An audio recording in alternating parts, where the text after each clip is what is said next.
I am the president of the League of Alameda, League of Women Voters of Alameda. This forum is being done through the auspices of the League of Women Voters of Alameda County. We are collaborating on producing these forums. This forum is being done in collaboration with the Oakland League because this district services both areas. The League of Women Voters is a nonprofit membership organization that encourages informed participation in politics. We do not endorse or oppose candidates. For decades, we've offered this service of having impartial forums for all the candidates where you can answer questions that have been submitted by the audience. During this forum, we will not be taking live questions. They've been submitted in advance. The advocacy arm of the League does endorse ballot positions. This forum is being put on by the Educational League, which only does educational programs. 4 candidates have qualified for the ballot for this office. They are Mia Bonta, Cheyenne Kenney, Mindy Pechenuk, and Andre Sandford. All of the candidates were invited to participate. However, only Ms. Pechenuk and Mr. Sandford have agreed to appear. I will now turn this over to our moderator, Susan Gonzalez, chair of our Voter Services Committee, who will guide us through this forum. Thank you. Okay, I'd like to begin by saying welcome and thank you for participating in this very important candidate forum for Assembly District 18. I'm Susan Gonzalez, as you know. And before we get started, just kind of going over the ground rules. Microphones are muted for everyone except the candidate and the moderator. Video images will show the candidates and the moderator. Candidates will stay on the screen for the entire forum and will mute until it is their turn to speak. Chat has been turned off for attendees. We're recording this forum as was noted before, and we'll be posting it via our websites and social media such as YouTube for broader community access.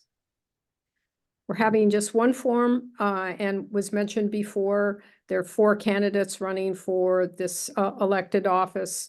All candidates were invited to participate. Questions for this forum have been solicited in advance from the community and from our local leagues. We've screened the questions to ensure that they're fair and unbiased and to avoid any duplication and anything inappropriate. The order of answering of the questions will alternate, and each candidate will have 1 minute for the opening statement, 1 minute for the closing statement, and 2 minutes for each question. And I believe there are like 7 questions that we will have tonight. Okay. Please keep an eye on the timekeeper's screen. The clock will signal all of the remaining time, and when your time is up, as the moderator, I may verbally give prompts as well. Remember that if you go over time, I will remind you, I will attempt to allow you to finish your sentence, but then we'll ask you to stop. If you violate the ground rules, you can be prevented from answering future questions, be muted, or removed from the forum. There will be no separate rebuttals following the questions. Each candidate will have, as I mentioned before, one minute for closing remarks. So I'd like to begin then with the order, and we'll just alternate. But Mindy Pechenuk, if you wouldn't mind beginning with the opening, your opening statement. Sure. Hi, I'm Mindy Pechenuk, And I'm a 50-year organizer. Actually, I've organized across the whole country now, being here in California. And look, my campaign is stressed that we can make Alameda, Oakland, Emeryville safe and productive again. What you see before you today, the devastation of our children, the crime, the violence, the homelessness, the hyperinflation, it's deliberate. And that's why we need a change in leadership in this country right now. Because what's under attack is the question of family life, the question of the US Constitution, and the beautiful truth of how God, the Creator, created us in His image. And Band-Aid solutions will not work. And so therefore, what we need to do at this moment, and I'll give you one quick example, because the drug problem is out of control, is I was elected work with the federal government to shut down the offshore markets. And this is why I stand with Donald Trump for president. Okay. Andre Sandford, would you begin with your opening statement? Thank you, Susan. Hello, my name is Andre Sandford, and I'm a candidate for State Assembly District 18. I'm originally from Detroit, Michigan. And look, I came from a very impoverished area. I know how it feels to be in a community that's been impoverished, overturned, and overlooked. And that's what I'm seeing right now in District 18 in the state of California. I'm a nonpartisan candidate that's fighting for the people. We need some real people in office that's going to fight for District 18 and that's going to fight for the state of California. Yeah.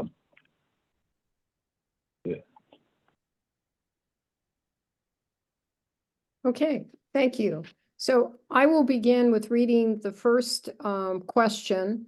Question number 1, what are your suggestions for improving California's fiscal situation in light of the current state budget deficit? And Andre, if you could please begin. Thank you, Susan. So let's just talk about how we got there, right? California, we rely heavily on taxes, especially from high income earners. And we've been seeing, just the truth be told, we've been seeing a lot of individuals leaving our economy, leaving our state of California to go elsewhere, where there's not high inflation, where they're seeing the economy is booming and busting. And we need to be able to get that back, right? We need to be able to get small businesses back rolling. And one thing we need to do to be able to get that, so we can be able to get more tax revenue, is be able to reduce that crime rate, which me and Bonta has not been doing right now. We need to be able to ensure that we have a safe economy so we can be able to grow. Also, we need to make sure when we, in our physical tax, in our physical budget that we have currently, we need to make sure that we are cutting cuts that doesn't hurt our community, right? Like our schools in Oakland right now, we have 10 schools that's about to be closed and or merged. We cannot let that happen. Me and Bonta, she sits on the education committee, and she's allowing for these 10 schools to be closed and merged. And she sit on the education panel for 3 years, and now she's doing nothing but study. And that's going to hurt the Black and poor community. And we cannot let that happen in our district, and we cannot let that happen across the state of California. We need to be able to ensure that we are not continuing to draw in the funding from our reservoirs. Governor Newsom, he's going to draw $13 billion from our reservoirs, and that's going to really hurt us. And we need to be able to have some good solution when we spend in the future, so we can make sure that we have a budget that's going to be stable. Thank you. Okay, Mindy, Pechenuk, would you like to address? Do you need me to read question 1 again? I think I have it. Okay. Yeah. Well, look, as I said in my opening statement, which is that you have to get to the root cause of the problems, which means what's happened is we've gone away from a productive economy. We no longer carry out manufacturing, water projects, nuclear power, fusion energy. If we got to cut the funding out of the green agenda. That would absolutely help to solve the crisis, because all the money going into the green agenda should be used actually to increase the capabilities of our productive souls. You know, we saw this in the country when JFK was president and we had the space program. We see this with when Donald Trump was president, with what he did with his agenda programs for the space program Artemis back then. And so the problem is, if you shut down real production, you shut down the great projects, you're going to have the problems we have today, which includes what's happened to the education system, which has happened to the homelessness. You'll never solve these problems unless you take an approach of the American system, which means we're creating the image of God. Credit goes into these real projects. We make new industries. There's every problem can be solved if we have that approach. But if we sit there and say, we're going to go with, green agenda, we're going to go with throwing Band-Aid money at, the homeless projects, you have the problem we have. So it takes now a very serious approach, and you have to cut out the money that goes to the drug laundering. It's really, to me, criminal that you have these offshore money markets, which are running the drugs, which are running the human trafficking, and we let them go on. You wonder why we have an economic problem? It's the lack of mission orientation of the country, which when we had it in the past, it always worked. So I'm committed to making sure we don't just raise this or raise that. We have to get down to the fundamentals of getting back to an American system economic question again. Okay, I'm going to move on to question number 2. The city of Alameda has implemented parcel taxes to fund city schools. Other jurisdictions face similar challenges. Do you favor changes to California's funding of K through 12 education? If so, please describe. Mindy, Pechenuk, would you please begin? Sure, thanks. Look, the question of education, funding education, is you have to right now overhaul the entire system. We can put unlimited credit into the schools. There's no question about it. That's what the American system does.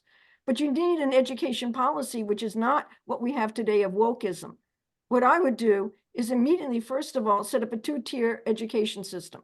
1 tier you do for the remedial work because of how below standard so many students in this great state, in this county, have suffered, so that they can get the individual remedial attention, which can quickly bring them up to snuff.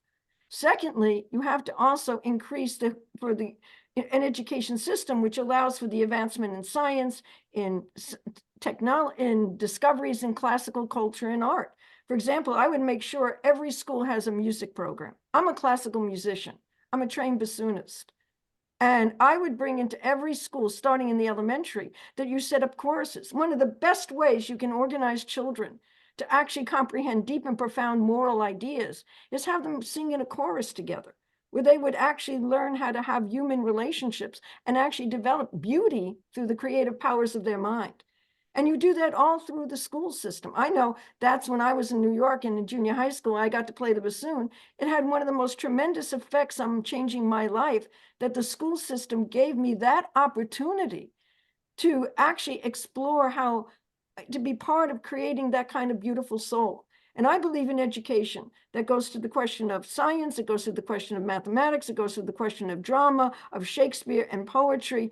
This is what we need. The children have to be allowed to discover their own creative processes by looking into the minds and souls of other souls who've made creative discoveries. And with that, we can give our children a great future with a nation that has a mission. So that's what I would absolutely make sure we do. And it's doable. Mm-hmm. Okay, Andre Sandford.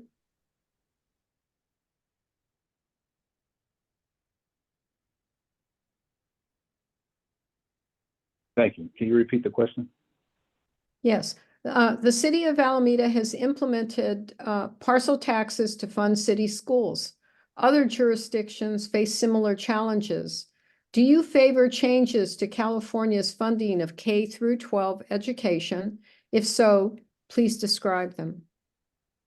Yes, I think Alameda got it right, and I think we definitely need to make changes, right? What we really need to do is make sure that we have not just K through 12. We need to start from preschool, right? We need to fund preschool, and we need to make sure that we are ensuring that our kids are able to learn and they have the fundamentals from day one. We cannot allow for our kids to get behind, especially since we've been seeing all our children been affected by attending school and COVID. What I believe is that we need to ensure that we pump more money into our education rather than waste our funding on programs that's been failing, right? Instead of pumping our money into corrections and building more prisons, we need to spend more money into ensuring that our education system has the funding to thrive, right? And that's why we are seeing California literacy rate drop below national average.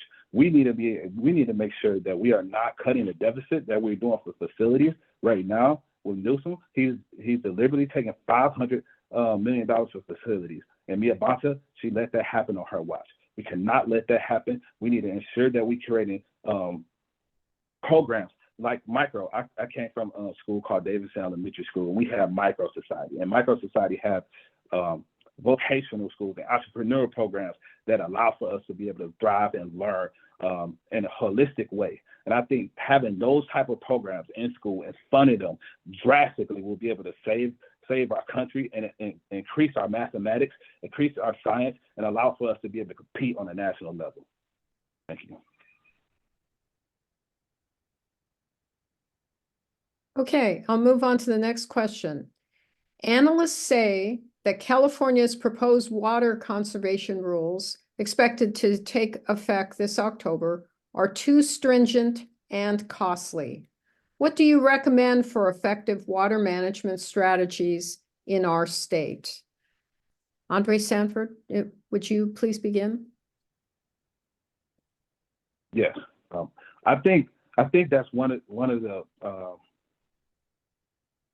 that's where we got it right. We need to be able to ensure that we are effectively managing our water, right? Because that's life. Our drinking water is our source, and we need to be able to effectively fund that to ensure that the people have quality water in our state, right? Right now, we are allowed for our state to be able to have drinking water that is filtered, and we need to be able to continue that growth of water. We've been seeing the drought in California, and we've been blessed to be able to have some streams of water then be coming in. But we need to be able to fight that so we can be able to continue to have water for our farmers. Our farmers have been struggling for a long time, and we need to give them access to quality water so they can be able to continue to produce on a national level. California produces the largest amount of crops in our country, and we cannot fail them. We cannot fail our people in California. And I think that we need to get it right, and we need to continue to fund our water and make sure that we are producing the best quality water in the state of California. Thank you. Okay, Mindy Pechenuk, would you please address that? Sure. Again, I'll go back to root causes. What we need to do in the state is, first of all, go back to the period when we had the great water projects under Pat Brown in the 60s, when we built incredible capabilities, and we could do that again today. We need to build more desalination plants. Water desalination is a wonderful capability to produce what we need. Like Andre said, our farmers do need the water. We do produce a great deal of the food for the nation. It comes from California. But we also need to look at how we have reservoirs. We need to make sure we have great water projects like the North American Water Project. This would bring water down from Canada through Alaska into the United States, into California, into the Southwest states. And with this kind of great project, we would increase the number of jobs, productive skilled jobs that we can bring our entire population to. You could take children, well, not young children, but children maybe in high school who could work on these projects as a side thing. You can bring in the homeless skilled workers that are now homeless and bring them into these great projects. You can teach other, capabilities of our feeder industries. Imagine what this would do if you're talking about that magnitude of water projects. You're talking about increasing the productivity of the entire state beyond a level we have seen. Plus, we'll have all the water. We will not ever have water shortages. We will not have to, go out there with little tin cans and try to get the rainwater, which is ridiculous. We have the most incredible capabilities to build these great projects, and that's what built this country. And as a state legislator, I will ensure that that happens because in fact, the plans are already on the table. So that's what I would do, and we will have all the water we need for everything we need to do. Thanks. Okay, the next question. More and more Californians are needing to rely on the FAIR plan, which is supposed to be a temporary and last resort for residents who can't find traditional fire insurance. According to a spokesperson for the California Department of Insurance, it's clear that a growing FAIR plan is a problem for all Californians because of the solvency risks from a major wildfire. What would you do to resolve this problem? Mindy, Pechenuk, if you would please address it. Sure. First of all, I'll go back to my theme, get back to root causes. First of all, we wouldn't have so many fire devastations if we actually did forestation, if we actually took city planning into account, and actually know if you have an area that's prone to fires, we know what to do to prevent that. And we need to get back to that kind of planning into our economy as opposed to, letting things go to hell, which is the intentional policy I talked about earlier. Secondly, we would look at the question of actually having adequate capability to our dear first responders and firemen, that they actually have the capabilities to put out these fires when they occur. And thirdly, it's a question of, yeah, people have a right to have insurance, of course. But the way the game works is they create the problem, they create the crisis, and then it's like today with the shop owners here in Oakland. You get robbed 4 times and you can't, and your insurance goes up with every robbery. So there's a problem with that system. And it's necessary now to take a new, fresh approach to solving these things, which again are all solvable, but you have to think in that kind of terms. So just to try to put a Band-Aid and say, insurance up, insurance down, let's get to the root cause and actually have fire prevention, which we used to do in this state. So it's not something we don't know how to do. And then you set decent rates for insurance that everybody can have what they need. But it's not going to work just playing insurance games. When as I said, we see it here in Alameda with what's happening to the shop owners who are getting robbed over and over again. And now they're blamed for it. So that's what I would do. We know how to put the tankers together and everything else we need so that people's homes don't have to be brazed to the ground every year, once over and over and over. Thanks. Okay, Andre Sandford.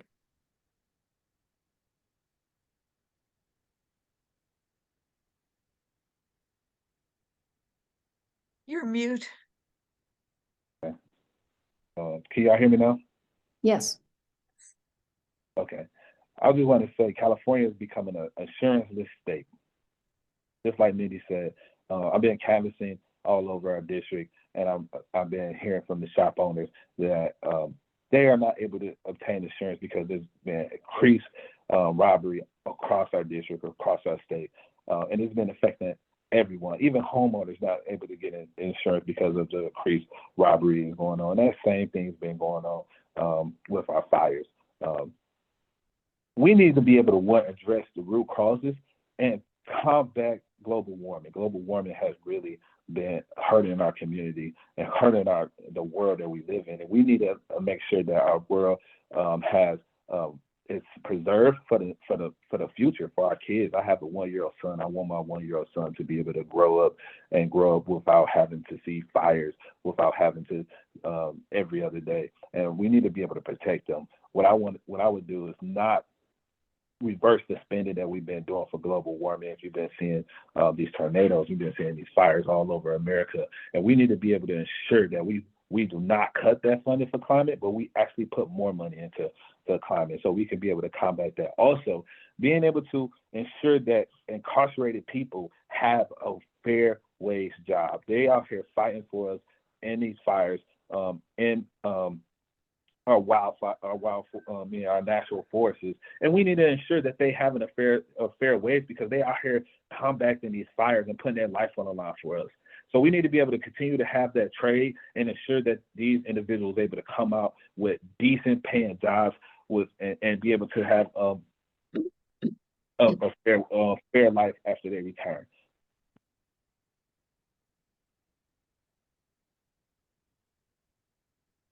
Thank you. Okay. I'm moving to the next question. Do you support independent redistricting commissions in local governments in California? Please state why or why not. Andre Sandford? Yeah, I don't support it. I don't support the redistricting. I think the redistricting we've been seeing dramatically in America is very racist, and it's very tone deaf to the people. We need to ensure that we are able to have dignity when we are redistricting our community. I think that a lot of times in America, we have witnessed in Selma, Alabama, for instance, we just seen how the state of Alabama tried to redistrict the area so it can proportionally take away votes from black voters, and we cannot allow that to continue to happen. And we've been seeing that go on in California right now. And I'm here to say that we need to, if we are going to redistrict, we need to ensure that it's done in the holistic place, that all people in California have a voice, and that all people in California are accounted for properly. The redistricting that we just seen that took place with District 18, I believe that it was done right. So the individuals in the community can be able to have a voice, and all people in the district are able to have a voice. Black people, brown people, white people, LGBTQ, all of them need to be accounted for, and it does not need to be only allowing for one population to be able to take that control and be able to have their agenda being pushed across the state of California. We need to be able to protect these borders. We need to be able to take and ensure that we don't redistrict and it cause harm to the people of the state of California. Thank you. Okay, Mindy, Pechenuk? Well, it's a interesting question on redistricting, because to have an independent commission, well, it depends who's on the commission. And the way that the redistricting was done in this last round raises a lot of questions.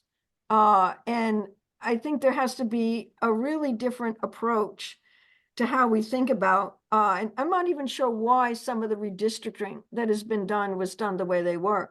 Take our District 18. Why was it shifted from including San Leandro, cutting out San Leandro, and then including all of Emeryville and cutting out San Leandro? I don't understand the reasoning of why that was done or how that was done. And so I think it's a question that actually needs a deeper look into this question. I know there's a question of the census, and I know there's a question of population changes, but I think it's a question where we have to think much more about how we're doing it, why we're doing it. Is some of it done for political favoring? Is some of it done because somebody wants to shift one kind of vote out of a district and move another kind of vote into another district? I do think some of that goes on currently. So as far as an approach goes, I think we have to sit down at a table, have a discussion, and have all parties involved. If there has to be a recount of the population growth, that we really look at it differently. And quite frankly, if we had a healthy economy and we had a healthy state and we had real production and we had a healthy society, I don't think people would be moving around so much. So maybe it wouldn't be the case that we'd actually end up with such drastic redistricting as we have right now. So I'm going to leave my answer at that.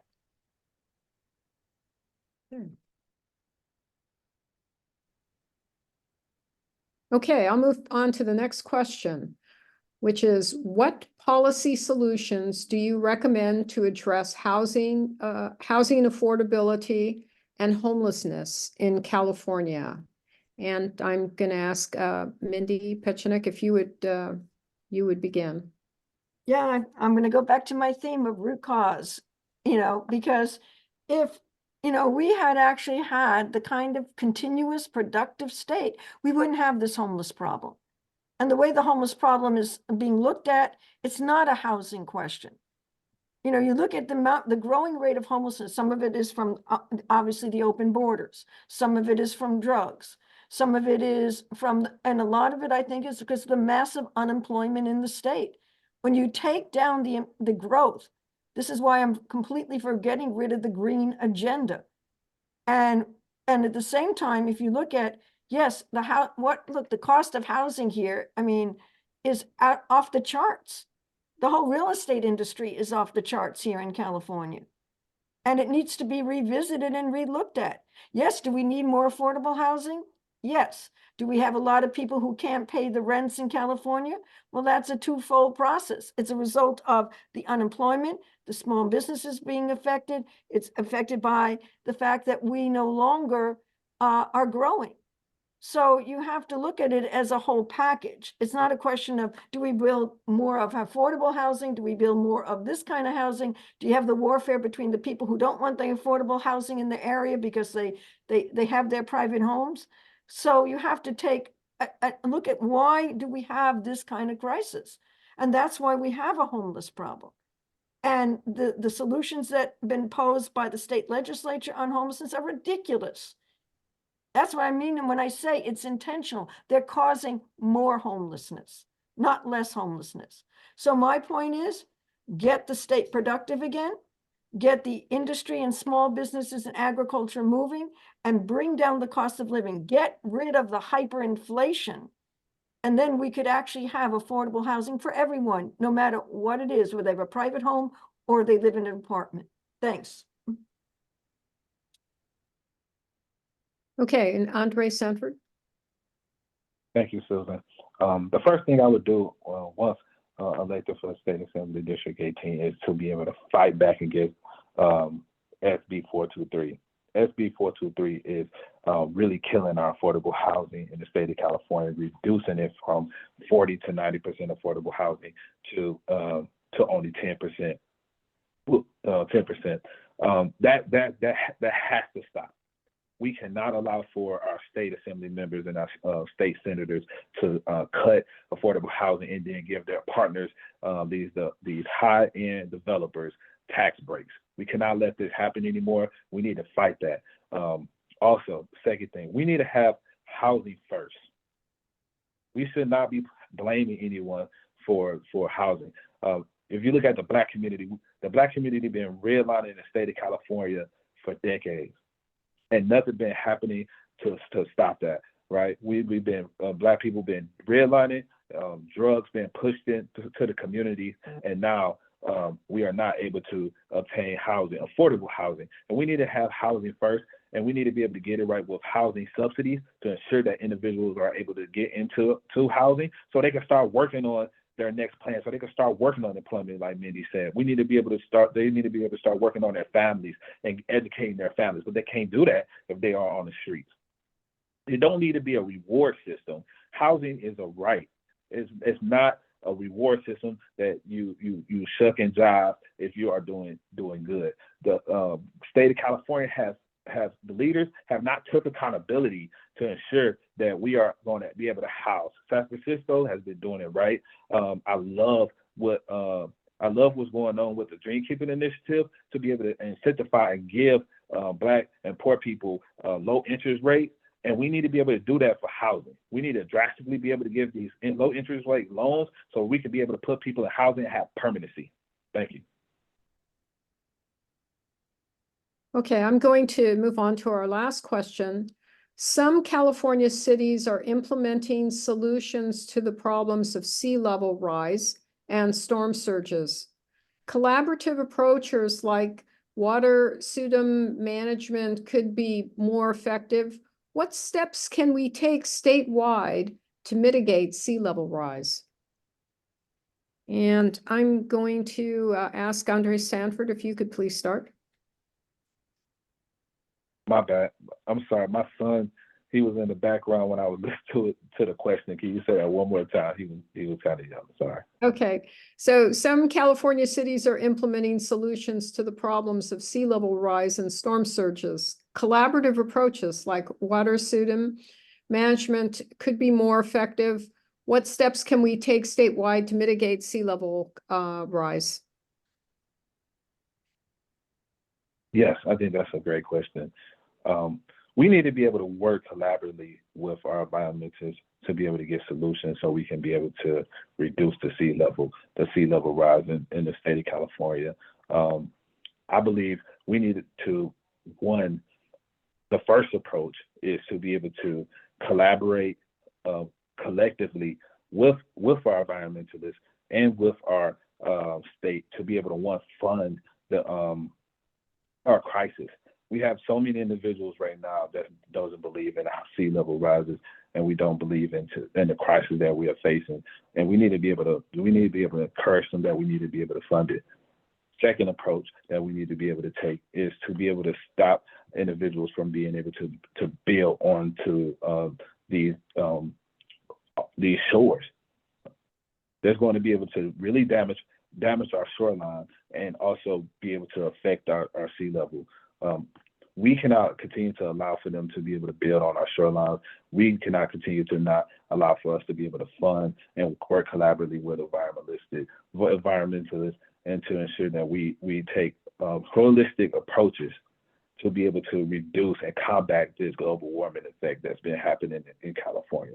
And we don't stop it. We want to continue to see high levels that's going to be able to flood our streets. And I'm committed to be able to partner hand in hand with environmentalists in Sacramento so they can be able to have the funding that they need and so that we can be able to ensure that we have a safe and dry state of California. Okay, thank you. And Mindy Pechenuk, if you would please. Sure. Well, first of all, I do think water management is a very big an important part of the development of the state, but not because of sea level rises. I mean, global warming, I don't believe in. It's a farce.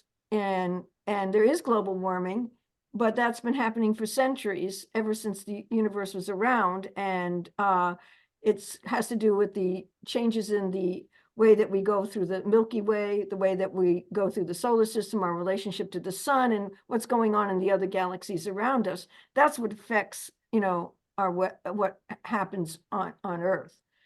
And so the question is, decent water management? Absolutely. That's an ABC. We built the state on it, as I said earlier, in the 1960s. With what Pat Brown was doing with Kennedy, what we would have today with President Trump in the White House. And I say that as part of the solution because, we're a nation.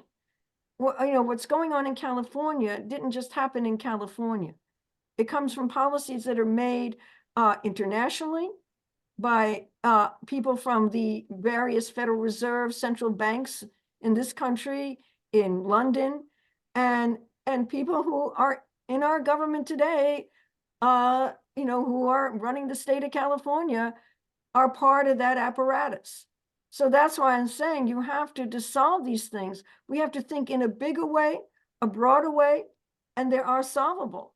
And yes, if we built projects, like I said earlier, like the North American Water Project, you have desalinization projects. I mean, that's to me is like common sense. And that's how I think we have to approach these solutions. And that's why we have to have new leadership that thinks and understands these profound questions in a way that's outside of the box of what's put on the table today. Thank you.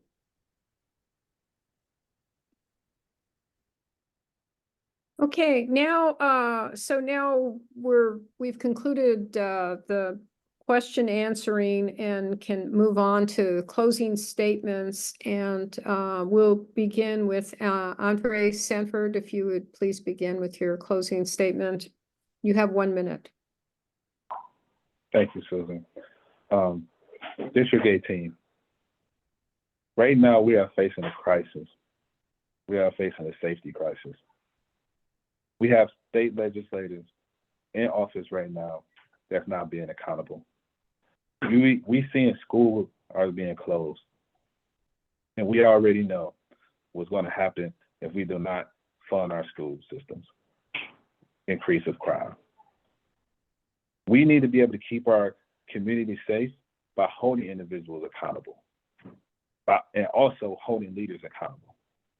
That's why I'm running right now. I'm running because I'm holding myself accountable to get it right, to reimagine incarceration, have work development inside of incarceration, make sentencing fair for all races, and ensure that small businesses and community partners and citizens and homeowners are safe to be able to walk our district.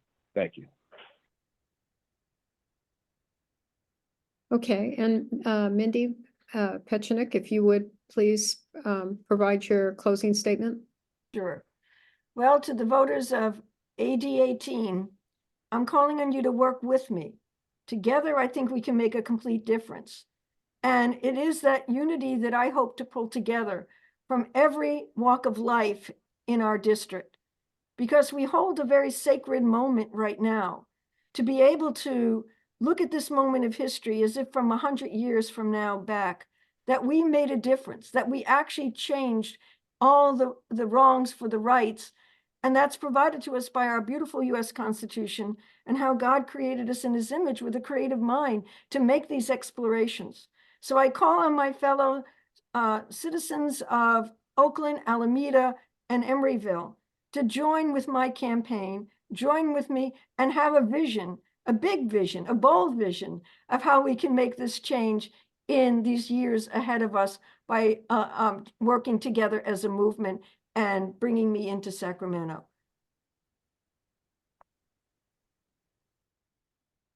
Okay, thank you.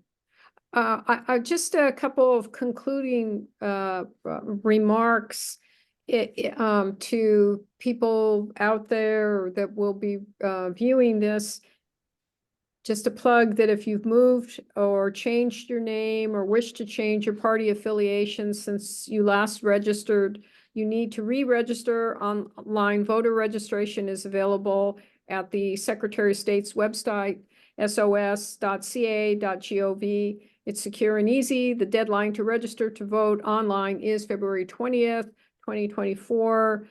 And ballots are being mailed, were mailed out, begun to mail out on February 5th, 2024. Place your ballot in official Alameda County ballot drop box, whatever you choose, mail, ballot drop box, or in person. Please remember to cast your ballot on or before Election Day, which is March 5th, 2024. Thank you to the candidates for participating in this event. Thank you to many people that have been involved in volunteering and assisting in this process. We welcome people to, all of you, to join the League of Women Voters in doing the hands-on work to empower voters and defend democracy. So please vote on March 5th. Thank you again. And that concludes our candidate forum for tonight. Thank you for having us.